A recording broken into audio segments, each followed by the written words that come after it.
خداوند یسوع مسیح کے عظیم اور قادر اور جلال جناب میں آپ سب کو سلام۔ سب سے پہلے میں اپنے خداوند یسوع مسیح کا شکر ادا کرتا ہوں کہ جس نے آج اس دوپہر مجھے یہ موقع فراہم کیا کہ میں آپ کے سامنے خدا کے کلام مقدس کی منادی جو ہے وہ کر سکوں، اور میرے لیے بڑے اعزاز کی بات ہے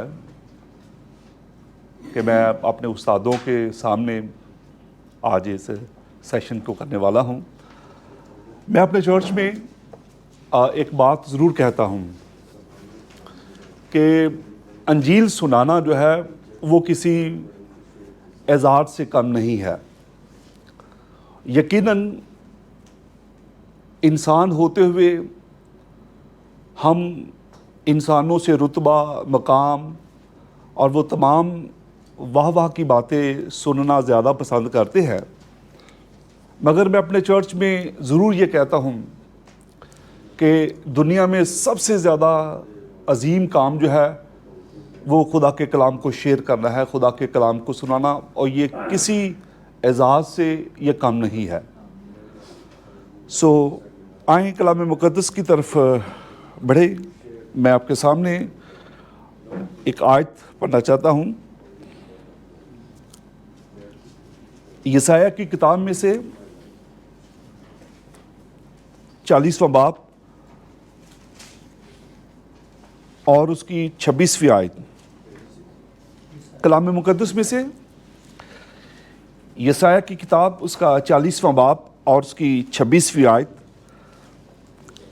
کلام میں لکھا ہوا ہے، اپنی آنکھیں اٹھاؤ اور دیکھو کہ ان سب کا خالق کون ہے، وہی جو ان کے لشکر کو شمار کر کے نکالتا ہے اور ان سب کو نام بنام بلاتا ہے۔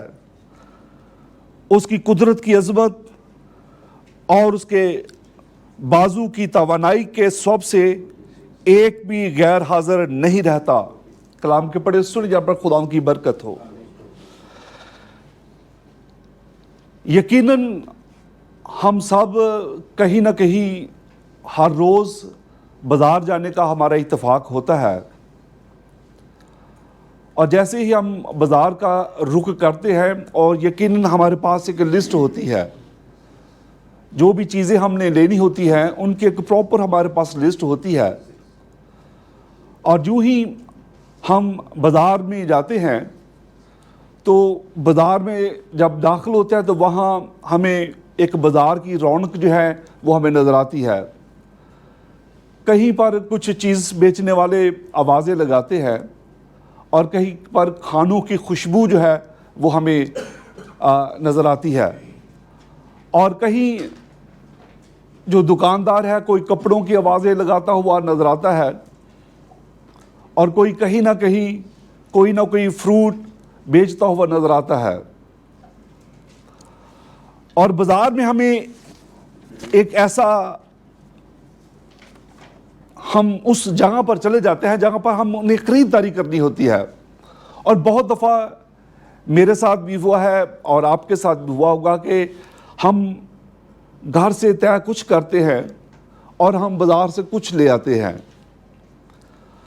بازار میں ہمیں ایک ایسا طبقہ نظر آتا ہے کہ جس کو ہم مزدور طبقہ کہتے ہیں، اور جو مزدور ہیں اگر آپ ان کے چہرے کی طرف غور سے دیکھیں تو وہ لوگ آپ کو ایک مایوس سے نظر آئیں گے۔ اگر دیکھیں مزدور کی طرف تو سب سے زیادہ اگر دنیا میں کوئی محنت کرتا ہے تو وہ مزدور ہے، اور مزدور اینٹیں اٹھاتا ہے، گرمی میں گرمی اور سردی کا مقابلہ کرتا ہے اور اس میں رہ کر وہ زندگی گزارتا ہے، سب سے زیادہ محنت وہ کرتا ہے، مگر سب سے زیادہ حالت جو ہے وہ مزدور کی خراب ہوتی ہے۔ اسی طرح کہ جتنے ایماندار ہیں، جتنے ہم انجیل کو سنانے والے ہیں، سب سے زیادہ جو ایماندار ہیں وہی پریشانی کا شکار رہتے ہیں۔ بائبل سیمینار جو ہے ہمارا یہاں پر آنے کا جو مقصد ہے اور بائبل کو سیکھنے کا جو ہمارا مقصد ہے،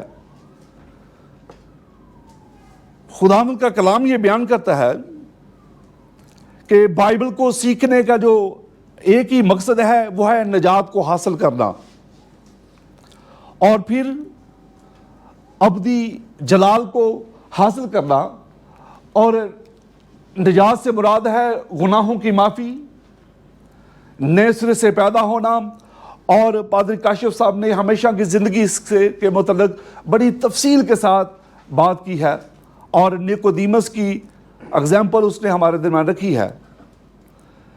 بائبل سیکھنے کا ہمارا ایک ہی مقصد ہے اور وہ ہے نجات کو حاصل کرنا، اور پھر دوسری بات ابدی جلال جو ہے وہ حاصل کرنا ہے۔ اس سے مراد اس دنیا میں مسیحی زندگی گزار کر ابدی جلال میں داخل ہونا۔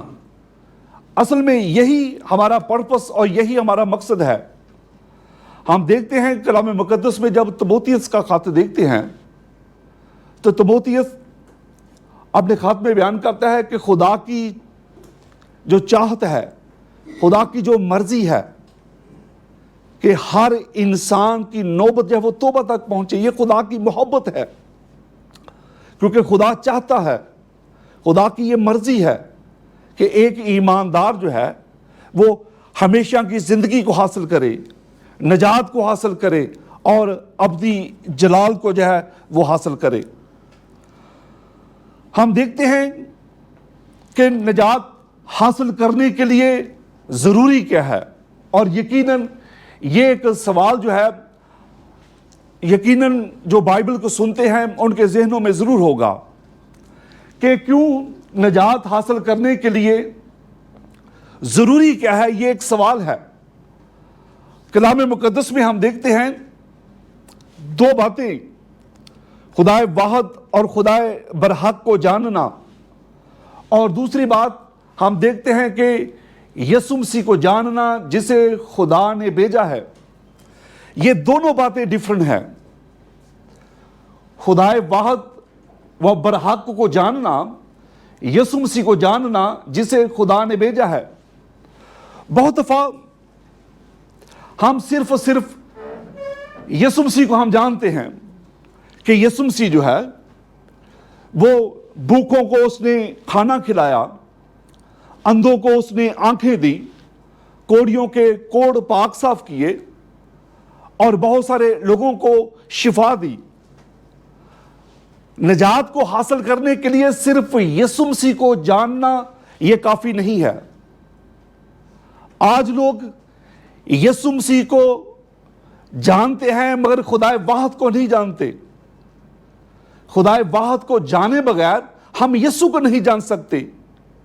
یہ دونوں مختلف ہیں۔ مثال کے طور پر اگر ان دنوں آپ سب جانتے ہیں کہ ہمارے ملک میں ایک فروٹ کا بڑا سیزن ہے، آپ فروٹ جو ہے اورنج کا کہہ سکتے ہیں، اورنج کا فروٹ جو ہے موسم کے لحاظ سے ان دنوں آپ کو عام ملے گا۔ آپ ڈاکٹر کے پاس جائیں وہ آپ کو مشورہ دے گا کہ آپ کی صحت کے لیے، آپ کی انرجی کے لیے، آپ کے معدے کے لیے جو فروٹ جو مالٹا ہے وہ بڑا بہترین ہے۔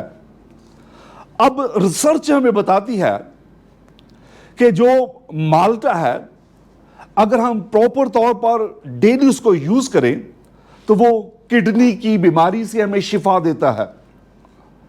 ریسرچ یہ بھی ہمیں بتاتی ہے کہ ڈیلی مالٹا استعمال کرنے سے ہماری اسٹمک کی پرابلم جو ہے وہ دور ہوتی ہے۔ اور پھر ریسرچ یہ بھی ہمیں بتاتی ہے کہ ڈیلی جو مالٹے کے چھلکے ہیں اپنے فیس ماسک پر لگانے سے نہ تو کریم کی ضرورت پڑے گی، نہ ادویات کی ضرورت پڑے گی، ہمارا چہرہ فریش ہوگا۔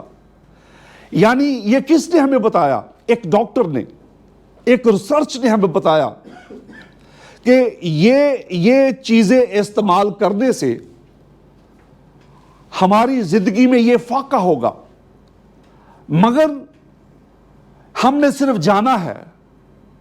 اسی طرح ہم یسوع مسیح کو جانتے ہیں کہ وہ شافی ہے, یسوع مسیح نجات دہندہ ہے, یسوع مسیح ہمارا منجی ہے, یسوع مسیح ہمارا خالق ہے, یسوع مسیح ہمارا مالک ہے, یسوع مسیح جو ہے وہ خدا کا بیٹا. یہ کہاں سے جانا؟ بائبل سے. صرف محض یسوع مسیح کو جاننا جو ہے یہ ہمیشہ کی زندگی نہیں ہے. مثال کے طور پر ہم نے ریسرچ سے جانا کہ مالٹے کے جو فائدے ہیں وہ یہ ہیں, مگر ہم نے صرف فائدے جانے ہیں, ہم نے اس کو استعمال نہیں کیا. یقیناً جب ہم فیس ماسک لگائیں گے تو فائدہ ہوگا, ہم کھائیں گے تو ہماری اسٹمک پرابلم دور ہوگی, ہم اس کو استعمال کریں گے تو ہماری کڈنی کی پرابلم جو ہے وہ دور ہوگی. یعنی استعمال کرنے سے خداوند یسوع مسیح نے بھی کلام مقدس میں کہا کہ میں وہ روٹی ہوں جو آسمان سے اتری, جو روٹی کو کھاتا نہیں اس میں زندگی نہیں. جب تک ہم یسوع مسیح کو اپنی زندگی میں ہم لیں گے نہیں, نجات کو حاصل جو ہے وہ نہیں کر سکے تھے. صرف جاننا جو ہے وہ ضروری نہیں ہے. اسی طرح ہم یسوع مسیح کو جانتے ہیں خدائے واحد کو جانے بغیر. اس لیے خدائے واحد کو جاننا جو ہے وہ بڑا ہی ضروری ہے, اور خدائے واحد کے ذریعے پھر ہم یسوع مسیح کو جو ہے وہ ہم جان سکتے ہیں. آئے میرے ساتھ اس ایک آیت کو پڑھتے ہیں, یوحنا کی انجیل 17واں باب اور اس کی 3 آیت. اور ہمیشہ کی زندگی یہ ہے کہ وہ تجھ خدائے واحد اور برحق کو اور یسوع مسیح کو جسے تو نے بھیجا ہے جانے. یسوع مسیح کو جانے بغیر, خدائے واحد کو جانے بغیر ہم نجات کو حاصل جو ہے وہ نہیں کر سکتے. اس لیے بائبل کو جاننا اور سمجھنا جو ہے وہ بڑا ضروری ہے. یہ ایک بچہ ہے اور اس کا ایک سوال ہے کہ ہم خدا کو دیکھ نہیں سکتے. کیوں ہم خدا کو نہیں دیکھ سکتے؟ ہم دیکھتے ہیں کہ جو چیزیں نظر نہیں آتی کیسے ہم اس کو دیکھ سکتے ہیں؟ انسان کی آنکھ میں اتنی سخت نہیں ہے کہ وہ خدا کو دیکھ سکے.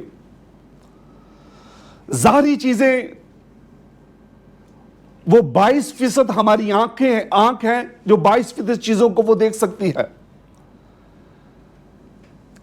78% ہماری آنکھیں ان چیزوں کو دیکھ نہیں سکتی, اور جو چیزیں ہماری آنکھیں دیکھ سکتی ہیں ان میں سورج ہے, ستارے ہیں, زمین ہے, پودے ہیں, جانور ہیں اور انسان ہیں. ہماری آنکھیں صرف انہی چیزوں کو دیکھ سکتی ہیں, اور جو پوشیدہ چیزیں ہیں 78% وہ ہماری آنکھیں ان چیزوں کو دیکھ نہیں سکتی. اور وہ کون سی چیزیں ہیں؟ ہوا ہے, ہماری آنکھیں دیکھ نہیں سکتی. اس کا یہ ہرگز مطلب نہیں ہے کہ ہوا نہیں ہے, ہوا ہے, مگر ہماری آنکھوں میں اتنی سخت نہیں ہے کہ ہم ہوا کو دیکھ سکیں. کیسے ہم ہوا کو دیکھ سکتے ہیں؟ ہوا کی ٹھنڈک سے. اگر آپ چھت پر جائیں اور جہاں ہوا چلتی ہو, اگر ہوا مشرق سے چلتی ہو تو آپ کے چہرے کو لگے گی اور ہم محسوس کر سکیں گے اور کہہ سکیں گے کہ ہوا ہے. کیسے؟ ہوا ٹھنڈی ہے یا ہوا گرم ہے. اس کا مطلب ہے کہ ہوا ہے مگر ہماری آنکھ اس کو دیکھ جو ہے وہ نہیں سکتی. اسی طرح لہریں ہیں, لہروں کو ہم نہیں دیکھ سکتے.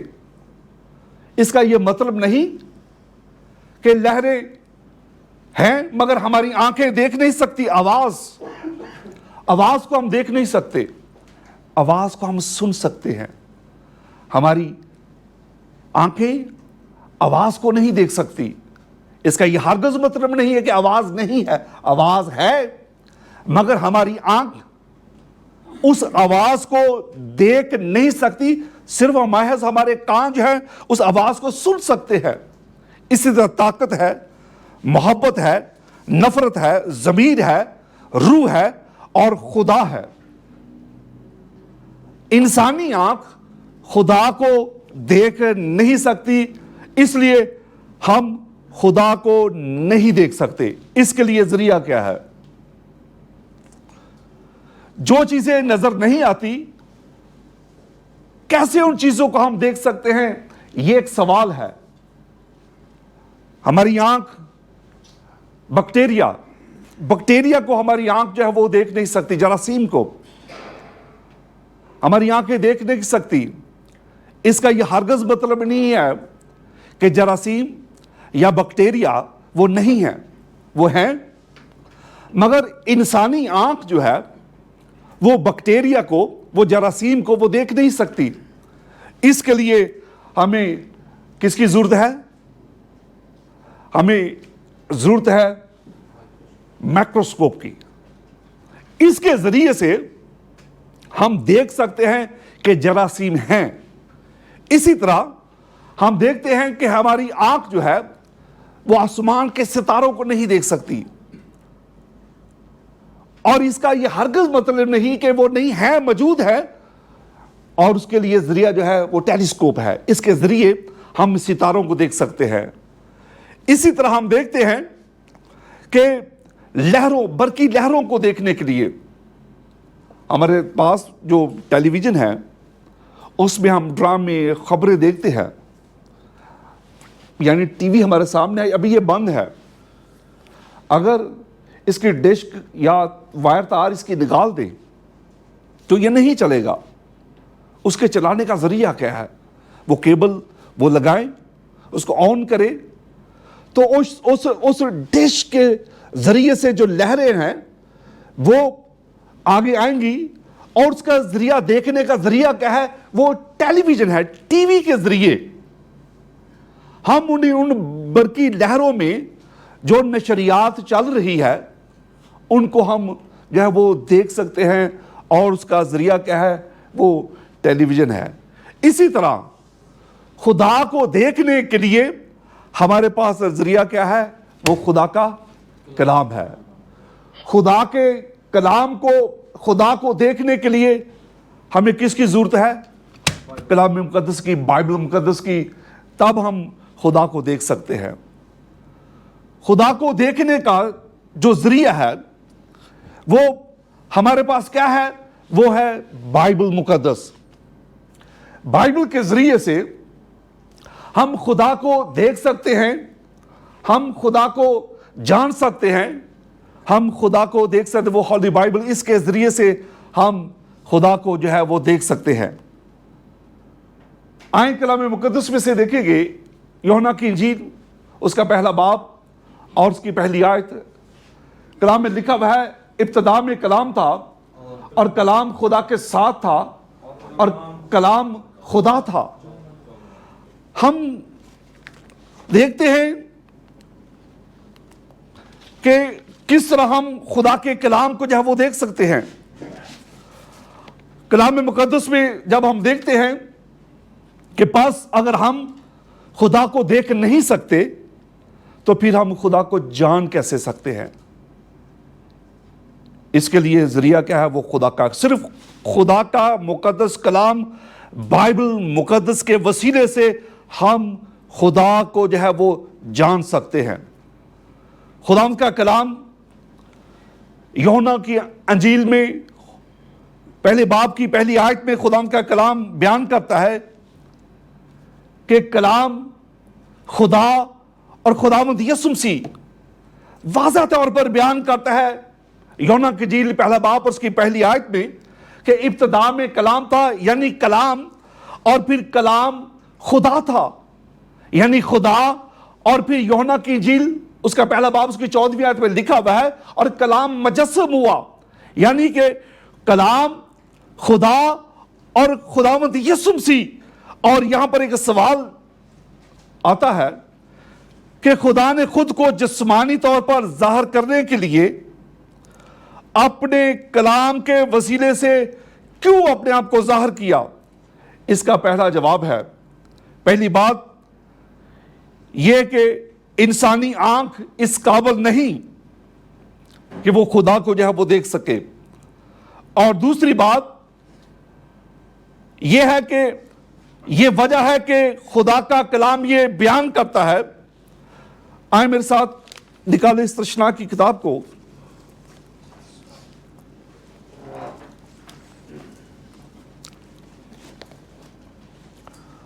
اس تشریح کی کتاب اس کا 18واں باب اور اس کی 15ویں آیت۔ کلام مقدس میں اس تشریح کی کتاب اس کا 15واں باب اور اس کی جو ہے آیت نمبر ہے وہ 15 آیت۔ آئیں بلند آواز کے ساتھ پڑھیں گے۔ خداوند تیرا خدا تیرے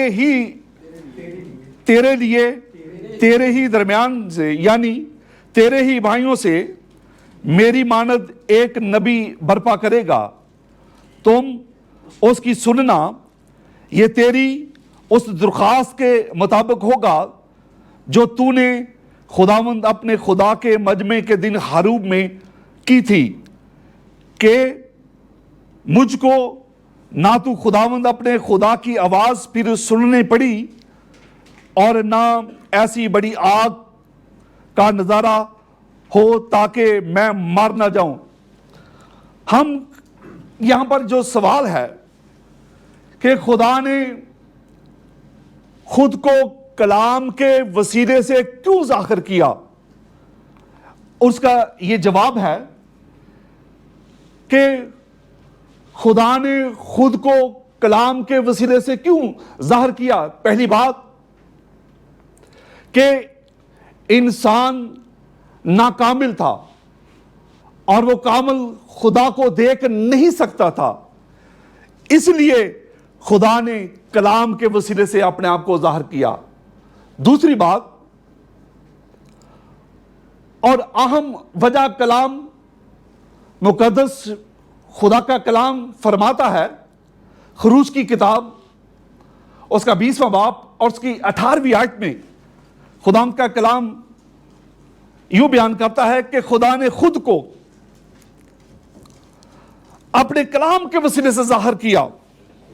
آئیں کلام مقدس میں سے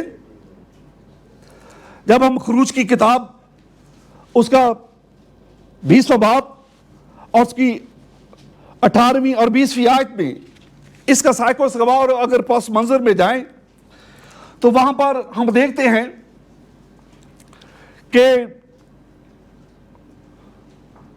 مصر کی غلامی سے جب موسیٰ نے بنی اسرائیل کو نکالا تو ایک بہت لمبا عرصہ جو ہے وہ اسرائیل جو ہے وہ مصر کی غلامی میں رہے۔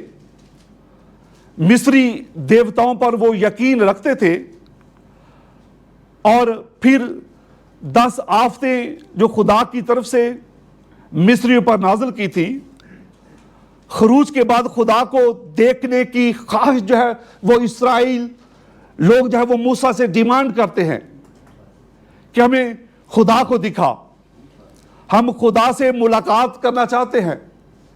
اور پھر جب خدا نے موسیٰ سے کہا کہ تو جا کے بنی اسرائیل سے کہہ دے کہ تو جو پاک اور صاف ہو کر، نہا دھو کر تو خدا کے جگہ کوہ سینا جو مقرر کی گئی، طے کی گئی، وہاں پر ان کو بلایا گیا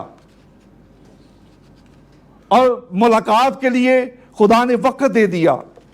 اور پھر خداوند کا کلام یہ بیان کرتا ہے کہ بنی اسرائیل کی جسمانی طہارت جو میں نے بیان کی، جو خدا نے موسیٰ سے کہا کہ بنی اسرائیل سے کہہ دینا کہ نہا دھو کر، پاکیزگی ہو کر، صاف ستھرے ہو کر تو کوہ سینا پر حاضر ہو جانا۔ اور پھر کوہ سینا پر خدا کے ظاہر ہونے کا منظر کو ہم دیکھتے ہیں کہ جیسے ہی جو موسیٰ سے خدا نے کلام کیا تو کلام مقدس میں لکھا ہوا ہے کہ کوہ سینا جو ہے وہ خدا کے جلال سے بھر گیا اور بجلی بادل گرجنے لگا اور کرینا کی آواز جو ہے وہ زور و شور سے آنے لگی اور تمام کے تمام بنی اسرائیل لوگ جو ہیں وہ ڈر جاتے ہیں اور کہتے ہیں کہ دیکھ موسیٰ ہم خدا کو دیکھنا نہیں چاہتے. اور وہاں پر لوگوں اور موسیٰ کے درمیان یہ بات طے ہو گئی کہ دیکھ موسیٰ اب تو خدا سے بات کرنا اور تیرے وسیلے سے جو خدا بات کرے گا تو ہم تک پہنچا دینا تاکہ ہم خدا کے پہاڑ پر جائیں اور کہیں مر نہ جائیں. اور پھر ہم دیکھتے ہیں کہ خداوند کا کلام یہ بیان کرتا ہے کہ استثنا کی کتاب 18واں باب اس کی 16ویں آیت میں لکھا ہوا ہے کہ یہ تیری اس درخواست کے مطابق ہوا. یعنی بس بنی اسرائیل نے موسیٰ اور خدا سے درخواست کی, یہ تیری اس درخواست کے مطابق ہوگا جو تو نے خداوند اپنے خدا سے مجمع کے دن حروب میں کی تھی کہ مجھ کو نہ تو خداوند اپنے خدا کی آواز پھر سننی پڑے اور نہ ایسی بڑی آگ کا نظارہ ہو تاکہ میں مر نہ جاؤں. یہاں پر یہ بات جو ہے وہ طے ہو جاتی ہے. ہم دیکھتے ہیں کہ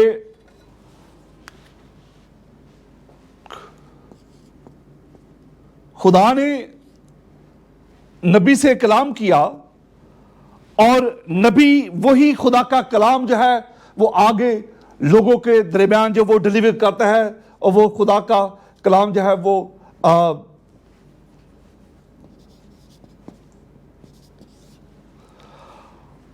یعنی خدا نبی سے بات کرتا اور نبی جو ہے اسی خدا کے کلام کو وہ لوگوں کے درمیان جو ہے وہ پیش کرتا. اور خدا کا کلام جو ہے وہ ہمیں بتاتا ہے کہ ماضی میں خدا کیا کیا کرے گا اور پھر خدا کا کلام ہی نبی کے وسیلے سے کہ خدا مستقبل میں کیا کرے گا اور پھر خدا حال میں جب وہ کیا کرنا چاہتا ہے. یعنی کہ خدا ماضی اور حال اور مستقبل کی باتیں جو ہیں جو نبی جو ہے وہ خدا کے کلام سے وہ کرتے. پس جو خدا کا کلام ہے ماضی کے متعلق خدا کا کلام بتاتا اور وہی خدا کا کلام مستقبل کے بتاتا. یعنی موسیٰ جو ہے وہ ماضی کے متعلق خدا کا کلام لکھتا ہوا کلام مقدس میں نظر آتا ہے. اور پھر جب نئے عہد نامے میں دیکھتے ہیں تو نئے عہد نامہ ہمیں مستقبل کے متعلق کلام کرتا ہوا ہمیں نظر آتا ہے. اور جب حال میں ہم دیکھتے ہیں تو پس خدا چاہتا ہے کہ ہم حال میں رہ کر مسیحی زندگی جو ہے وہ گزار سکے اور مسیحی زندگی گزار کر ہم جو ہے وہ ابدی جلال میں جو ہے وہ داخل جو ہے وہ ہو سکتے ہیں. اور خداوند کا کلام یہ بیان کرتا ہے کہ جب استثنا کی کتاب اس کا 28واں باب کو دیکھتے ہیں تو خدا موسیٰ سے بات کرے گا وہاں پر طے پایا اور موسیٰ بنی اسرائیل کو وہ تمام باتیں جو ہے وہ سکھائے گا. مگر یہاں پر یہ ایک سوال پیدا ہوتا ہے کہ موسیٰ کے مرنے کے بعد کیا ہوگا. یہ ایک سوال ہے, کیا ہوا؟ اور یہ خداوند کا کلام ہمیں بیان کرتا ہے استثنا کی کتاب میں. وہاں پر 18ویں باب کی 18ویں آیت میں لکھا ہوا ہے, میں ان کے لیے انہی کے بھائیوں میں سے تیری مانند ایک نبی برپا کروں گا اور اپنا کلام اس کے منہ میں ڈالوں گا، اور جو کچھ میں اسے حکم دوں گا وہی وہ ان سب سے کہے گا۔ یعنی موسیٰ کے بعد ہم دیکھتے ہیں کہ میں ان کے لیے انہی کے بھائیوں میں سے تیری مانند ایک نبی برپا کروں گا اور اپنا کلام اس کے منہ میں ڈالوں گا، اور جو کچھ میں اسے حکم دوں گا وہی وہ ان سے کہے گا۔ یعنی کہ نبی جو ہے وہ خدا کے کلام کی کہی ہوئی باتیں، خدا کا کلام وہ دوسروں تک وہ لے کر جاتے، اور یہ خداوند کا کلام ہے۔ ہم دیکھتے ہیں کہ خدا نے موسیٰ سے کلام کیا، اور وہی کلام موسیٰ جو ہے وہ ماضی، حال اور پھر مستقبل کی باتیں ہمیں کلام مقدس میں باتیں کرتا ہوا نظر آتا ہے۔ پس خدا نبیوں کو کلام دیتا، اور نبی خدا کا کلام لوگوں تک پہنچا دیتے تھے، اور پھر ہم دیکھتے ہیں اس لیے خدا نے انبیاء کرام کو برپا کیا، اور تقریباً 40 انبیاء اکرام نے خدا کا کلام مقدس جو ہے وہ لکھا، اور یہ خدا کا کلام ہمیں بیان کرتا ہوا ہمیں نظر آتا ہے۔ ہم دیکھتے ہیں کلام مقدس میں کہ بائبل مقدس خدا جو ہے وہ ہمیشہ اٹرنل میں رہتا ہے، ابدیت میں رہتا ہے، اور خدا جو ہے ابدیت میں ہی جو ہے وہ رہتا ہے، یعنی اس کا شروع اور اس دنیا کا اختتام۔ تو بائبل بیان کرتی ہے کہ دنیا کا شروع ہے اور دنیا کا اختتام ہے، مگر خدا ہمیشہ اٹرنل میں، ابدیت میں جو ہے وہ رہتا ہے۔ ہم دیکھتے ہیں کلام مقدس میں کہ خدا نے دنیا میں انبیاء کرام کو برپا کیا، جس میں ہم موسیٰ کو دیکھتے ہیں جو ماضی کی پاس کی باتیں بتاتا ہوا کلام مقدس میں ہمیں نظر آتا ہے کہ خدا نے شروع میں پیدائش میں کیا کیا، نوح کے دور میں خدا نے کیا کیا، سدوم عمورہ میں خدا نے کیا کیا، بابل کے برج وہاں پر خدا نے کیا، نوح کی کشتی میں خدا نے کیا کیا۔ یہ ساری باتیں، ماضی کی باتیں، خدا کا بندہ موسیٰ جو ہے وہ ہمیں کلام مقدس میں ہمیں بتاتا اور سکھاتا ہوا جو ہے وہ ہمیں نظر آتا ہے۔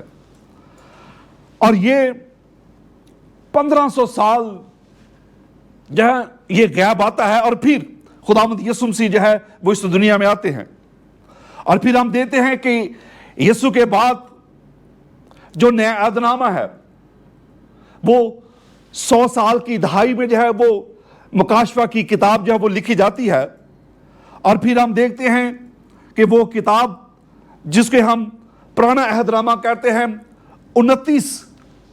39 کتابوں پر جو ہے وہ مشتمل ہے، اور پھر ہم نئے عہد نامہ دیکھتے ہیں جو 27 کتابوں پر جو ہے جو مشتمل ہے، اس کو ہم نیا عہد نامہ کہتے ہیں۔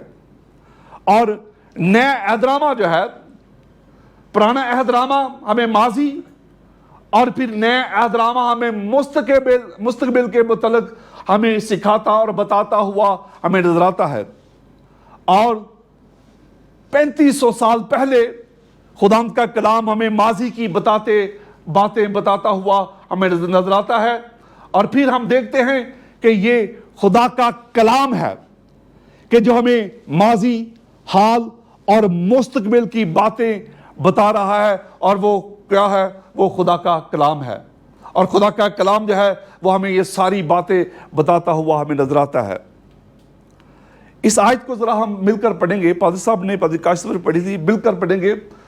تم کتاب مقدس میں ڈھونڈو اور پڑھو، ان میں سے ایک بھی کم نہ ہوگا اور کوئی بے جفت نہ ہوگا، کیونکہ میرے منہ نے یہی حکم کیا اور اس کی روح نے ان کو جمع کیا۔ یسایہ کی کتاب 34واں باب اور اس کی 16ویں آیت میں خدا کا کلام یہ بیان کرتا ہے۔ ہم دیکھتے ہیں جب پیدائش کی کتاب خدا نے ابتدا میں زمین اور آسمان کو پیدا کیا اور یہ خدا کا کلام ہمیں بیان کرتا ہوا ہمیں نظر آتا ہے، ہم دیکھتے ہیں کہ یہ ایک چھوٹا سا پتھر ہے. کیسے انسانی عقل یہ تسلیم کرتی ہے کہ یہ جو ایک چھوٹا سا پتھر ہے کہ یہ خود بخود ہی یہ ایک جہاز بن جائے اور یہی جہاز خود بخود ایک حقیقت کا روپ جو ہے وہ دھار لے. یعنی یہ ایک حقیقی جہاز ہے اور یہ اس جہاز کا ایک ماڈل ہے. یعنی اس جہاز کو بھی کسی انسان نے بنایا اور اسی طرح یہ جو حقیقی جہاز ہے، ہوائی جہاز ہے، اس کو بھی ایک انسان نے بنایا. یعنی اس ماڈل کو بھی کوئی نہ کوئی بنانے والا ہے اور اس حقیقی جہاز کو بھی کوئی نہ کوئی بنانے والا ہے. خدا کے لوگوں، اور یہ جو کائنات ہے کیسے، کیا یہ خود بخود تخلیق میں آ گئی؟ کیا یہ خود بخود بن گئی؟ یہ پہاڑ جو بڑے اونچے اونچے پہاڑوں کو ہم دیکھتے ہیں، یہ درخت، یہ نباتات، یہ حشرات، یہ حیوانات، یہ تمام چرند، یہ تمام پرند، خوبصورت فروٹ، خوبصورت جانور، یہ پیرٹ، یہ چڑیا، کیا یہ خود بخود وجود میں آ گئی؟ نو. خدا کا کلام یہ بیان کرتا ہے کہ جس طرح اس ماڈل کا کوئی نہ کوئی بنانے والا ہے اور اس حقیقی جہاز کا بھی کوئی نہ کوئی بنانے والا ہے، اسی طرح اس کائنات کا بھی بنانے والا ہے. اور وہ کون ہے؟ وہ خدا ہے کہ جس نے اس کائنات کو تخلیق کیا، جس نے ان حشرات کو تخلیق کیا، جس نے ان نباتات خوبصورت چیزوں کو جو ہے وہ تخلیق کیا، وہ اور کوئی نہیں، وہ خدا کا کلام یہ بیان کرتا ہے کہ وہ خدا ہے. آئیں اس گھر پر غور کیجئے، بڑا خوبصورت گھر ہے. کیا یہ گھر حادثاتی طور پر بن گیا؟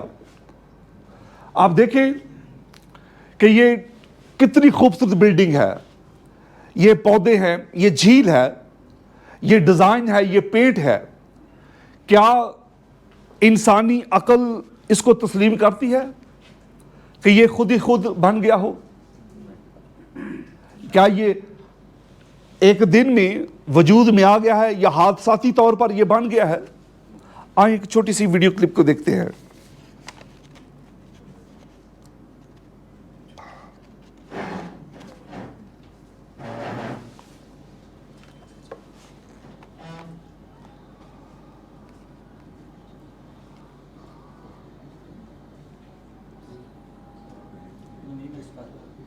چلیں ہم آگے بڑھتے ہیں کہ یقیناً اس ماڈل کو بھی کسی شخص نے بنایا اور پھر اس گھر کو بھی کسی شخص نے بنایا.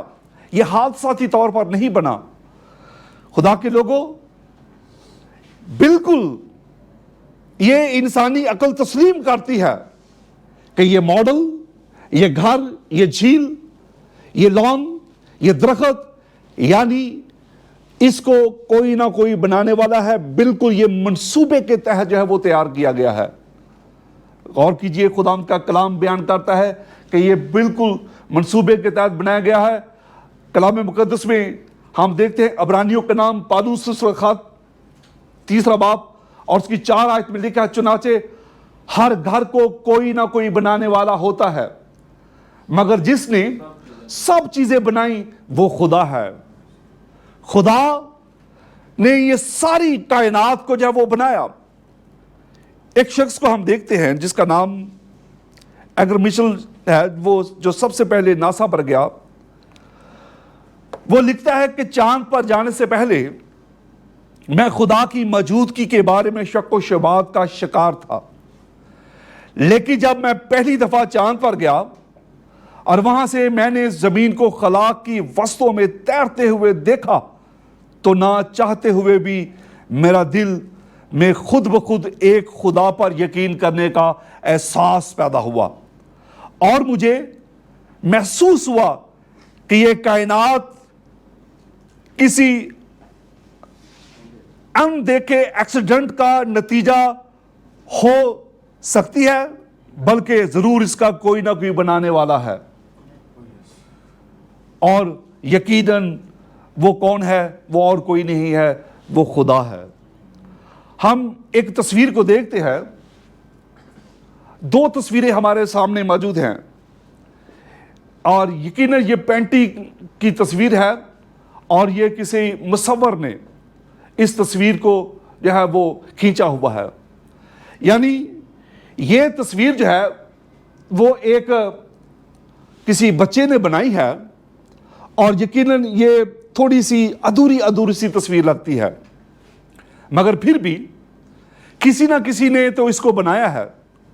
مگر یہ تصویر جو ہے وہ کسی مصور نے، کسی تصویر کھینچنے والے نے خوبصورت سکیچ جو ہے وہ کھینچا ہے۔ کون سی تصویر آپ کے نزدیک زیادہ اچھی ہے؟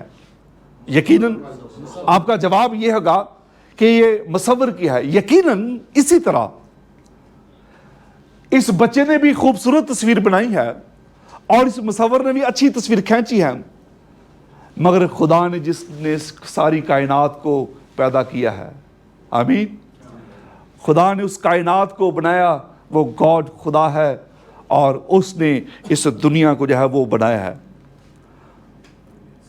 دنیا کی تخلیق کو ہم دیکھتے ہیں۔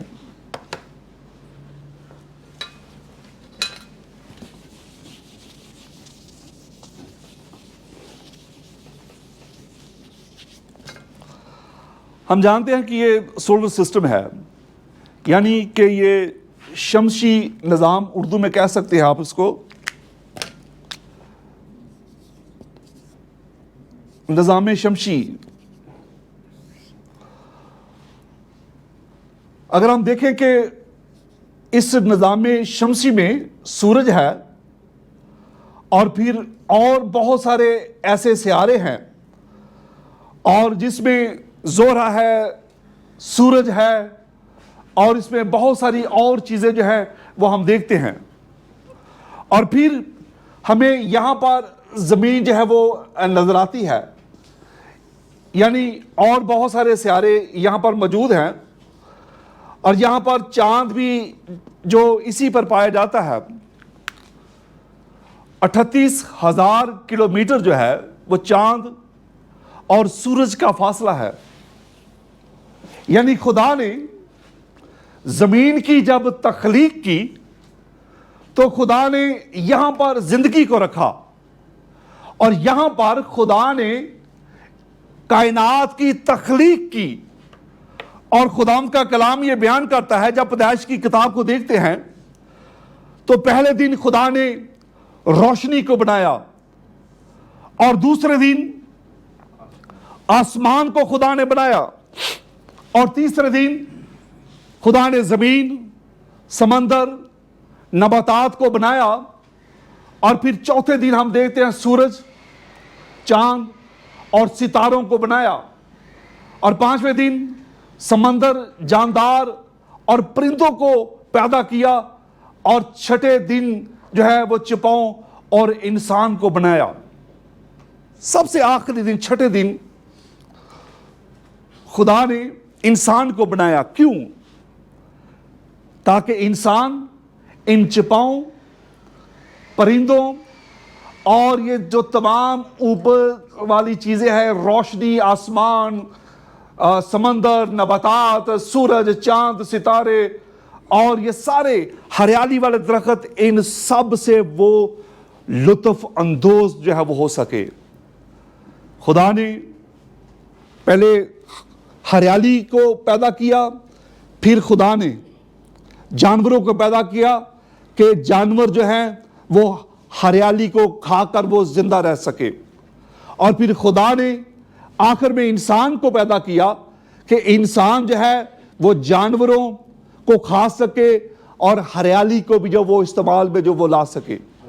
پھلوں کو فروٹ کہہ سکتے ہیں، مختلف چیزوں کو کہہ سکتے ہیں، اور خدا نے ان ساری چیزوں سے جو ہے وہ خدا نے جو ہے وہ دنیا کو جو تخلیق کیا. خدا خالق ہے اور اسی خدا خالق نے کائنات کی جب وہ تخلیق کی, تمام کائنات کی خدا نے تخلیق کی, اور خدا نے اسی کائنات میں زندگی کی تخلیق کی, اور اسی زندگی میں انسان کو خدا نے رکھا تاکہ انسان کائنات کی تخلیق سے زندگی سے لطف اندوز ہو سکے, کیونکہ خدا کلام یہ بیان کرتا ہے کہ خدا کیا ہے, وہ خالق ہے. یہ چمپینزی ہے, ہم دیکھتے ہیں کہ جو چمپینزی ہے یہ بڑے ہی کہا جاتا ہے کہ یہ ذہین ہے, یہ بہت ذہین پائے جاتے ہیں.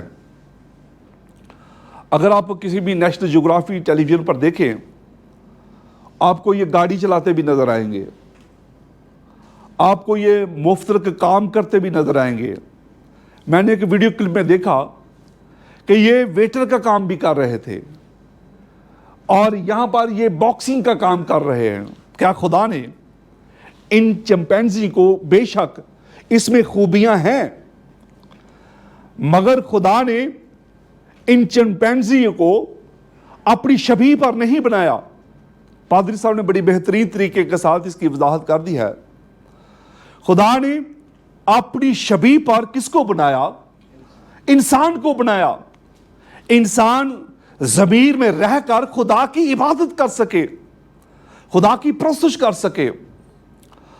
آپ سب جانتے ہیں کہ اگر ہم انڈین کا کوئی بھی چینل لگائیں تو وہاں پر دو ہمیں ایسے چہرے نظر آئیں گے. ایک گنیش ہے جس کا دھڑ انسان کا ہے اور جو سر جو ہے وہ جانور کا ہے. اگر آپ اس کی ہسٹری کو دیکھیں کہ جو گنیش ہے وہ بھولے شنکر اور سرسوتی کا کہا جاتا ہے کہ بیٹا ہے, اور کائنات کی جو زمین کی خوشحالی ہے یہ اس کے سپرد ہے. انسان کی عقل تسلیم نہیں کرتی کہ دھڑ جانور کا ہو اور نچلا دھڑ انسان کا ہو اور سر جانور کا ہو, اور کائنات کی ساری مخلوقات کی ذمہ داری اس شخص کی ہو. انسان کی عقل نہیں مانتی. کیوں؟ کیونکہ بائبل بیان کرتی ہے کہ خدا نے یہ شرف انسان کو بخشا ہے کہ جب خدا نے ساری کائنات کو بنا ڈالا, تمام ہوا کے پرندوں کو بھی بنایا اور آدم کے پاس لے کر آیا اور آدم سے کہا کہ اب تم ان کے نام رکھو. اس وقت آدم 100% عقل مند تھا, 100% عقل مند تھا, اور آج تک ہم آدم کے رکھے ہوئے ناموں سے ہم چیزوں کو جانتے ہیں. آدم نے جس چیز کو کہہ دیا کہ پہاڑ ہے, ہم بھی کہہ دیتے ہیں پہاڑ ہے. آج تک ہم نے بھی پہاڑ کہہ دیا ہے. اگر کہا کہ یہ جانور ڈائناسور ہے تو ہم بھی کہتے ہیں کہ یہ ڈائناسور ہے.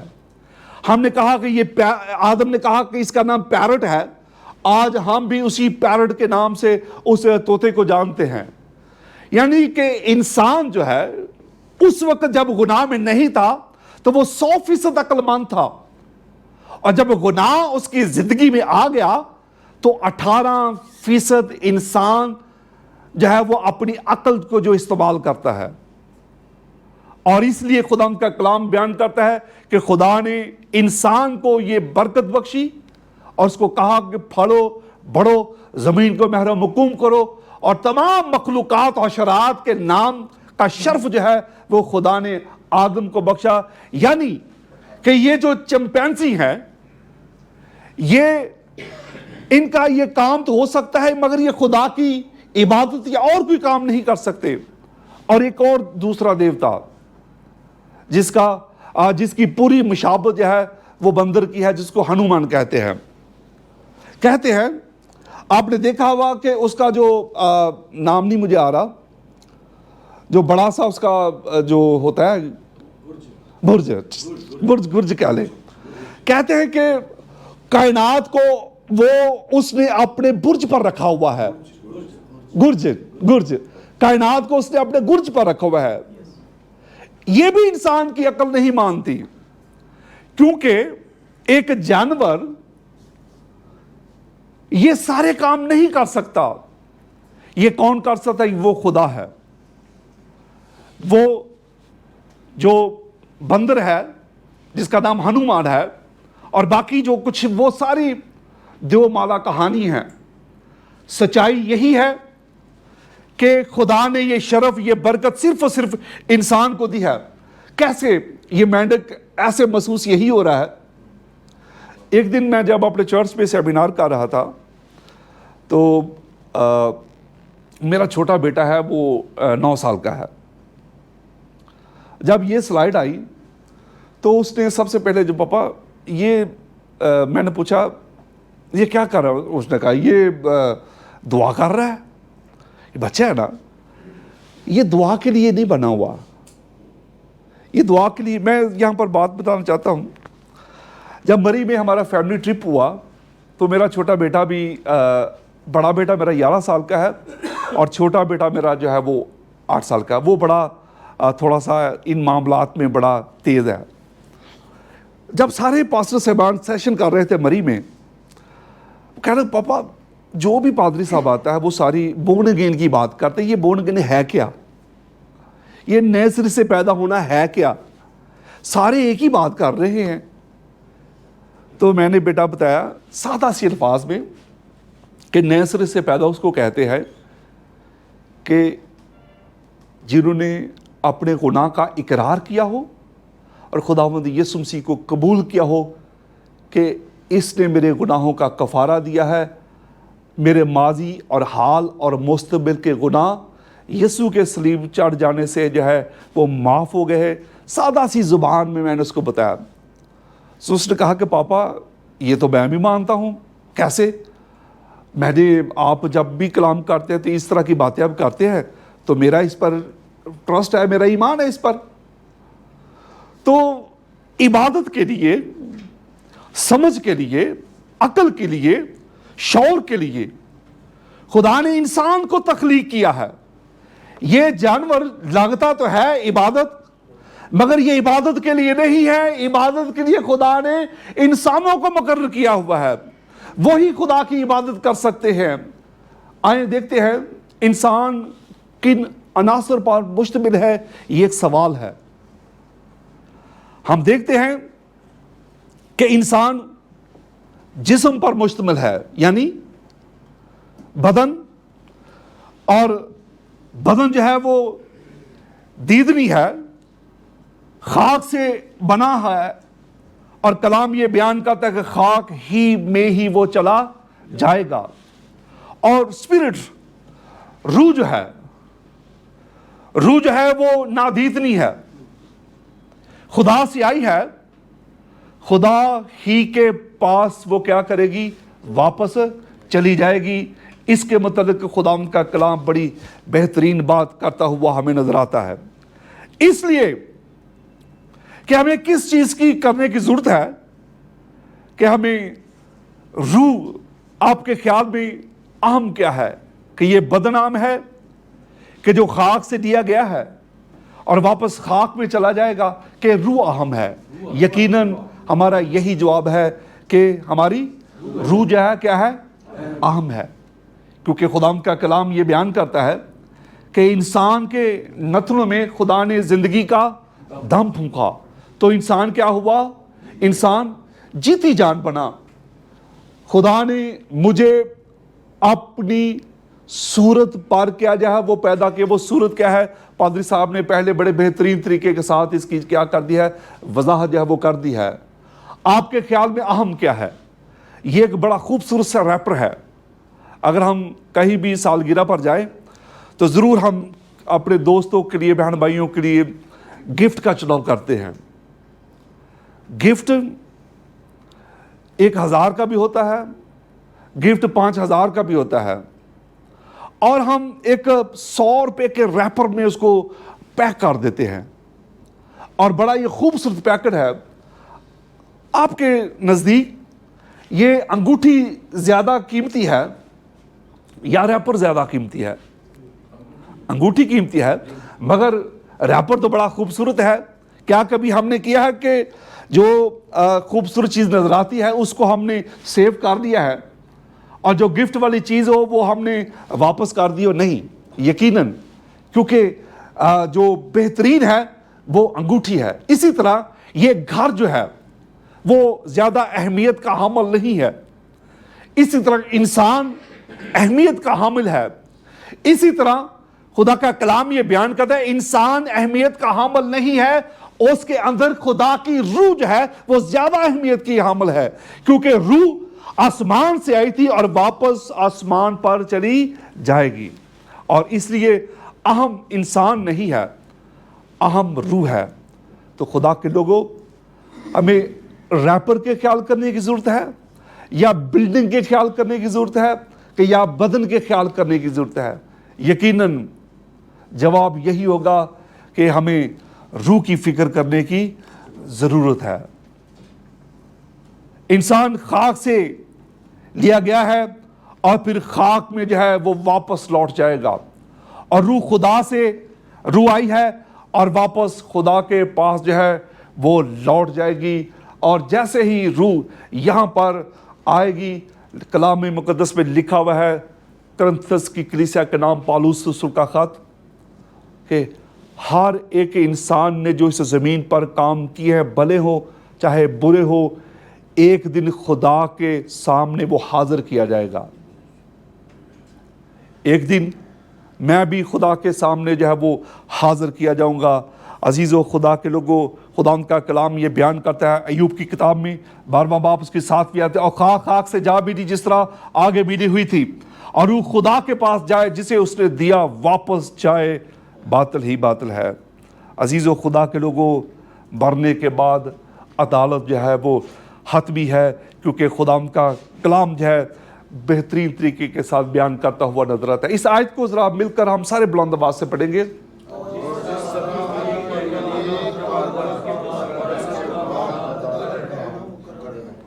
عدالت کا ہونا جو ہے وہ بالکل ضروری ہے. اس سلائیڈ کی بھی پادری صاحب نے بڑی بہترین طریقے کے ساتھ وضاحت کرتی تھی. اب عزیزو، خدا کا کلام یہ بیان کرتا ہے نجات کا دعویٰ ساری دنیا کرتی ہے. آپ اسلام میں چلے جائیں، وہ کہیں گے نماز ذریعہ نجات ہے. آپ ہندوازم میں چلے جائیں تو وہ بھی کہیں گے کہ دریا گنگا میں شنان کر لو تو نجات مل جائے گی.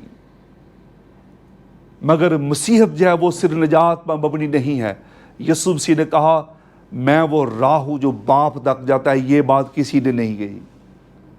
یسوع مسیح واحد وہ راہ ہے جو باپ تک جاتا ہے. خدا ان کا کلام بیان کرتا ہے کہ جو 2 دروازے یہاں پر پیش کیے گئے ہیں، جو کشیدہ دروازہ ہے جس میں بہت سارے جانے والے ہیں اور وہ ہلاکت کو جاتا ہے، اور وہ جو راستہ سکڑا ہے اور جس کے متعلق خداوند یسوع مسیح بیان کرتا ہے کہ وہ راہ میں ہوں جو باپ تک جاتا ہے، کوئی میرے وسیلے کے بغیر باپ کے پاس نہیں آتا. خداوند آپ سب کو بڑی برکت دے. آئیے ہم اپنے سروں کو خداوند کی خدمت میں جھکائیں گے اور چھوٹی سی دعا کریں گے. ہم